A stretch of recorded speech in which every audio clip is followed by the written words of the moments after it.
Kaixo egunon ikasleok, gaur ikusiko dugu nola kalkulatzen den funtzio baten eremua analitikoki. Baldin badaukagu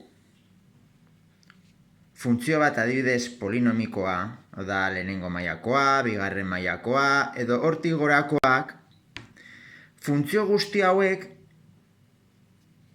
beti irako balio bat emango dute, hau da izan, edozein balio izan da negatiboa da positiboa, beti iren balio bat emango digute.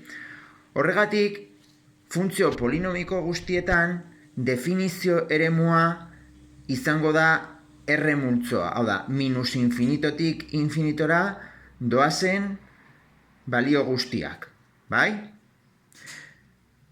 Gogoratu definizio eremua zela, funtzioa definituta dagoen balioek osatzen duten multzoa, bai?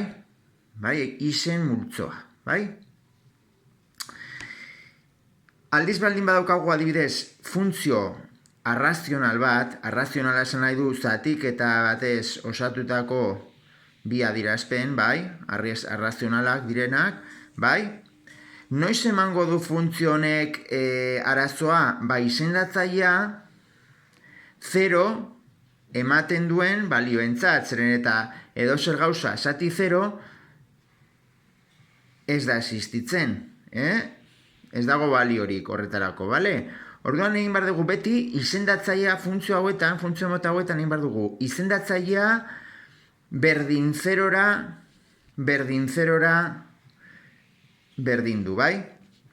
Bueno, kasuta jartzen dute desberdintza, baina guk egiten badugu eixagai bat berdin 0, bat hau pasatzen da bestaldera, eta orduan esan nahi du minus baten ez du balio funtzio honek, bai? Hau da, izan jartzen badezute minus bat balioa, goian balio erreal bat ematen du, baina behian ematen du minus bat 0, eta orduan balio bat zati 0 ez da existitzen. Beraz, definizio eremua izango da zenbaki guztiak ken minus bat balio hau. 0 egiten duena izendatzailean, bai?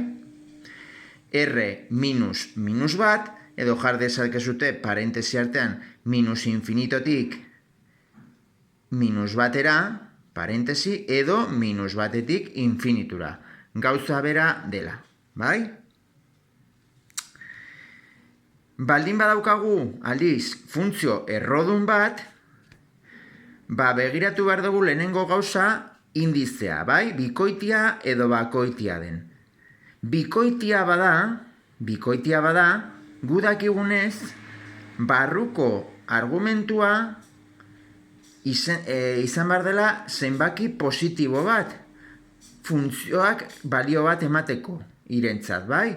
Beraz, funtzio mota hauek indizea bikoitia denean, errorea emango dute, barrukoa denean negatiboa, bai? Orduan horregatik beti egin behar da, barruko argumentua inekuazio baten bitartez ebatzi, definizio eremuak kalkulatzeko. Hau da, balioak izan behar dute, 0 edo handiagokoak, erro honek balio positibo bat, balio bat emateko, bai? Orduan, beti egin behar da, isa ken bat, barruko argumentua, berdin, handiago edo berdin, 0, bai? Indizea bikoitia baldin bada. Orduan, hemen egon daiteke lehenengo mailako inekuazio bat, edo bigarren mailakoa, kasu honetan, ebatziko dugu lehenengo mailako inekuazio hau, bai? Orduan, isa minus bat handiago berdin 0, bat hau bestaldera juten da, eta hemen esaten digu, isak izan behar dutela bat edo handiagokoak. Beraz, hau adierazten badugu tarte baten bitartez, definizio eremua, funtzio horrena izango da, batetik kortxetea jarri behar dugu, zeren eta berdintza daukagu, batetik infinitura, bai? Balioak dira bat edo handiagokoak, bai? Definizio eremua da batetik infinitura bat zenbakia barne, bai?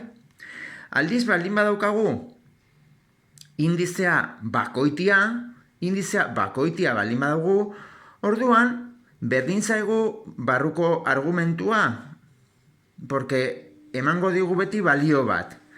Zenbaki negatibo bat hemen barruan edo positibo izan da, erroak indize bakoitia denean balioa emango du.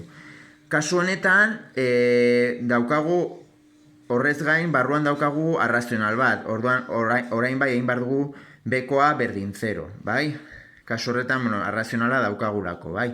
Orduan, 0ak ez du balio, orduan domeinua izango da zenbaki guztiak minus 0 hori, bale? Edo minus infinitotik 0a, edo 0tik infinitora, bale? Gero daukagu logaritmikoak. Logaritmikoak noiz emango dute errorea? Ba, duten argumentua, kasu honetan izagi bat, denean 0 edo txikiagoak. Balioetarako ez du errorea emango du logaritmoak, bai? Horregatik beti egin behar dugu barruko argumentua handiago 0, bai? Erroduna denean, indizea bikoitia esanik, beti izan behar du handiago berdin 0, baina logaritmoan bakarrik izan behar du handiago 0, bai? Orduan, hemen daukagun argumentuari aplikatzen diogu inekuazioa, bai? Kasu honetan lehenengo mailako inekuazio bat da, hemen egon daiteke bigarren mailako polinomio bat, gauza bere, izango litzateke bigarren mailako inekuazio bat ebastea.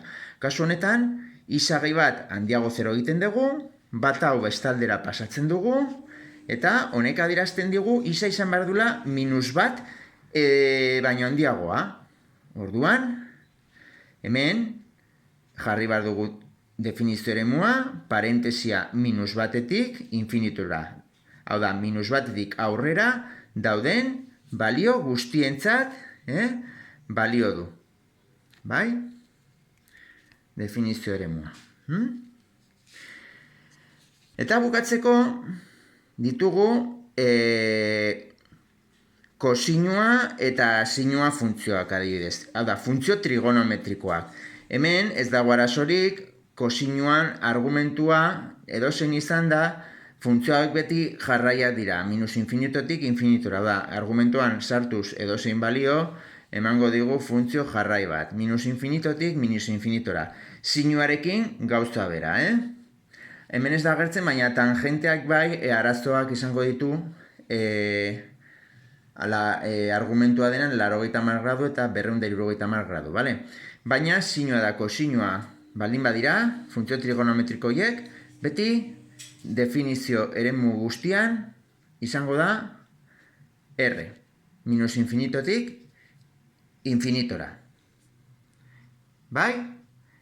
Ba, hau da, definizio eremua analitikoki kalkulatzeko jakin behar dezutena.